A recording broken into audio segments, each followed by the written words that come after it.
बाज Ahmed DGISPR major general Babar Iftikhar की press conference पर हैरान है। लेकिन मैं इस लाडले यानी इमरान खान से मुतालिक अफवाज पाकिस्तान और इसकी क़यादत के सब्र पर हैरान हूं।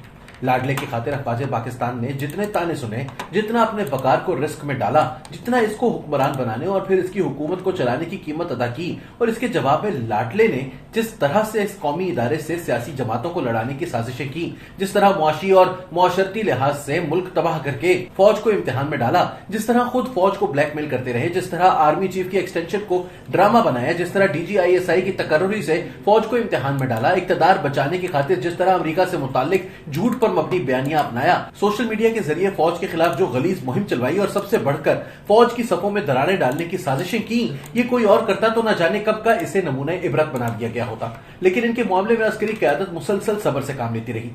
वो झूठ पर झूठ बोलकर कौमी सलामती से खेलता रहा और फौजी क़यादत सहती रही। फौजी क़यादत का कसूर फकत यह था कि वो मुल्क और अपने इदारे की खातिर मजीद सियासत में मुदाखलत न करने का फैसला कर चुकी थी। इन्होंने सियासत को सियासतदानों के सुपुर्द करने और अपने आप को आइन और कानून की बालादस्ती से जोड़ने का फैसला किया, जबकि लाडले का मुतालबा यह था कि वो आइन और कानून की पासदारी की बजाय अपनी हुदूद से निकलकर इसका इक़्तिदार बचाने के लिए माजी की तरह अपोजिशन के हाथ मरोड़े, अदलिया को दबाए, मीडिया को सीधा करे और जो गैर आईनी और गैर कानूनी इकदामात वो कर रहे हैं इनमें इनका हाथ बटाए। लेकिन जब फौजी क़यादत ने आइन, कानून और जमहूरियत से जुड़े रहने का अज़्म जाहिर किया तो इमरान खान न सिर्फ इनके बल्कि मुल्क की सलामती के भी पीछे पड़ गए।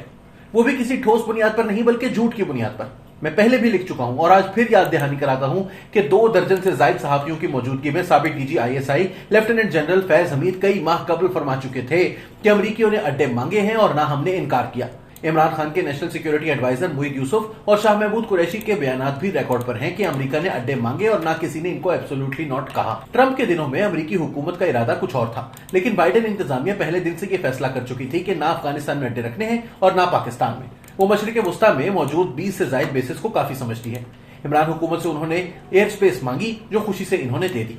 अब जब अड्डे इनकी जरूरत नहीं थी तो वो मांगते क्यों, और जब उन्होंने मांगे नहीं तो फिर एब्सोल्युटली नॉट कौन किससे कहता। अब कई माह से इमरान खान समेत इनके वज़रा और तर्जुमान, जिनमें कई अमेरिका और बरतानिया की शहरियत भी रखते थे, ये झूठ बोलकर पाकिस्तान के लिए मुश्किलात खड़ी करते रहे, लेकिन फौज खामोश रही। फिर इन्होंने 7 मार्च को अमेरिका में पाकिस्तानी सफीर के खुफिया केबल का ड्रामा शुरू किया। फौज तो क्या, हम जैसे तालिबे इल्म भी जानते थे और बार बार लिखा भी कि इस तरह के केबल मामूल में आते रहते हैं और ये कि इस केबल का ऑपोजिशन के अदम एतमाद से कोई ताल्लुक नहीं। लेकिन लाडले और इनके साथियों ने जलसों में कागज लहराने शुरू कर दिए।